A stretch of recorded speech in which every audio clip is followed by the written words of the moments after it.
so refreshing and humbling to have so many friends and supporters with us from across New York State, and Colin and George for really honoring us with your presence here tonight. But before I get to my formal remarks, I want to say and thank those of you who complimented my tie this evening.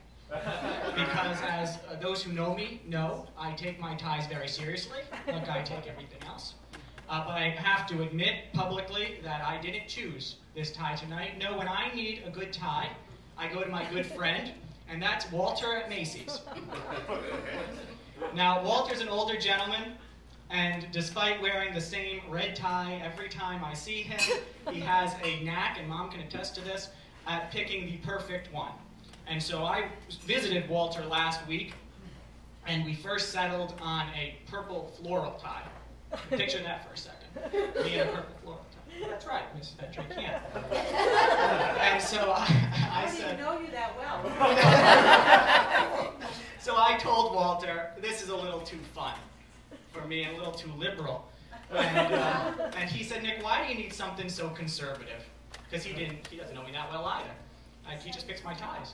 And so I said to him, Walter, I'm speaking to a bunch of Republicans, and I want them to like me. And so I need a tie to fit the image. And so he said, Nick, can I ask you a question? And I said, sure. And he said, are you going to get those Republicans back on track?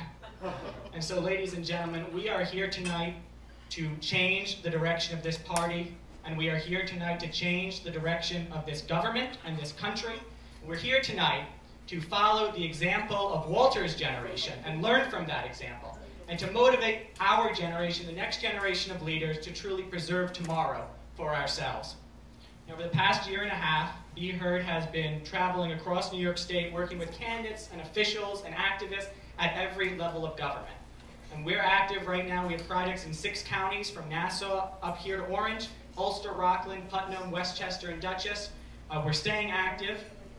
And we're really working to motivate more young people to become actively involved in our government and in our community. Now, I describe myself as a conservative in the most basic sense of the philosophy, and that's limited government. It's about people being responsible for their own actions, people being responsible for their own livelihoods, and that basic conservative principle is centered around American independence. Now, in 2010, we conservatives had an opportunity to bring our message to the forefront of political debate on the national level, and we were met with much success. Now, I believe that 2011 is another opportunity for us to discuss the role of government in the private lives of first citizens, and we are going to be bringing, Be Heard is working, and has been working for these past 3 months since we've been home from college, to consolidate the energy of 2010 to the local level. After all, as former House Speaker Tip O'Neill, who's an alum of Pat and Jovie, Boston College, so famously stated, all politics is local. Now, we look at America today, and we can see and we know that there's a lot of wrong. And it is wrong that prices, especially gas prices this summer, are rising as rapidly as they are.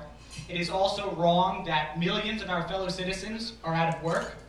It is wrong that our government deems it appropriate to take away the private choices of us citizens when it comes to our health. And it is wrong that while so many of our fellow citizens are suffering, our government remains at a stalemate, unable to act. And so we look at what's wrong with America today, and we see that much of the responsibility lies at the feet of big, ominous government. And my friends, big government will never be good government.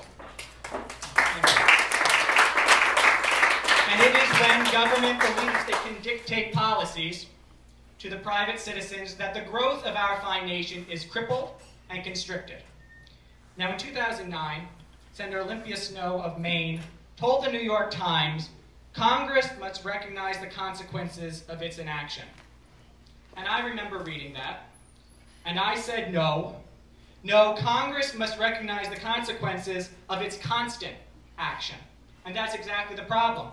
Because as President Ronald Reagan stated so well, government is not the solution to our problem, government is the problem. And this is our fight. We are fighting for good, responsible government. Now, we seek a government that is benign but not intrusive, a society littered with freedoms but sustained by order, a nation that is neither completely conservative nor overtly liberal, but wholeheartedly American. And by that I mean a society which honors the individual above all else and really provides not for easy success, but for the abundance of opportunity. And this is not an easy goal. But Americans have rarely done what was easiest. Collectively, we must combat the arrogance and ignorance of government. Now, last summer, as I was preparing to leave for my first year of college up at Union, a lot of people teased me and said, "You're just going to go off and become a liberal like the rest of them." But 1 year later, I will tell you I am no liberal. And what you have before you today is just a stronger conservative. And the reason is that while many of my friends are liberal, and I do have liberal friends, as a matter of fact, I'm dating a liberal. Don't throw anything. And Charlotte isn't a good old blue dog conservative Democrat. I couldn't get away with that. No, she's true blue liberal. Luckily, she's not here. She's up in Syracuse. So getting mad at me.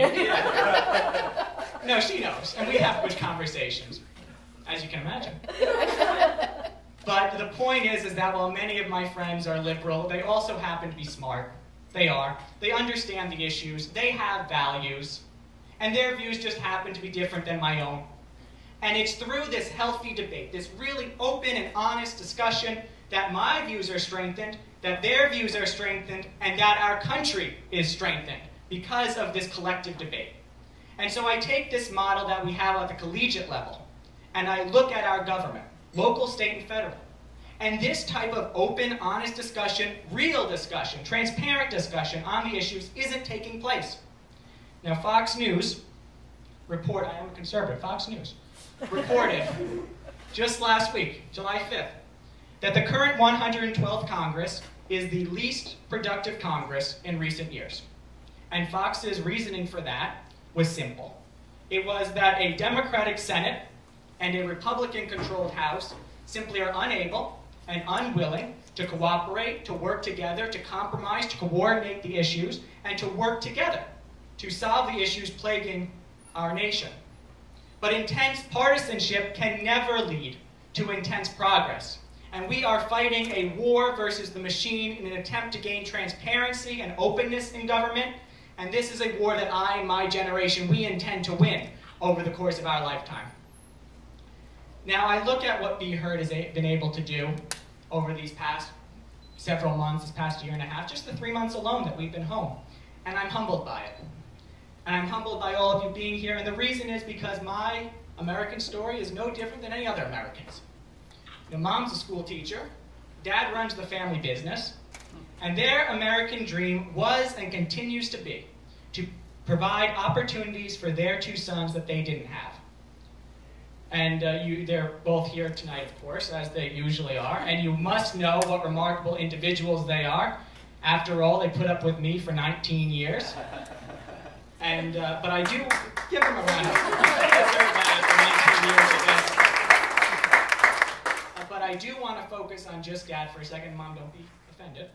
I can all but guarantee that there are 1 or 2 more speeches in our future, so you're bound to be the center of a few of them. But this has a lot to do with the direction of our government, and I want to focus on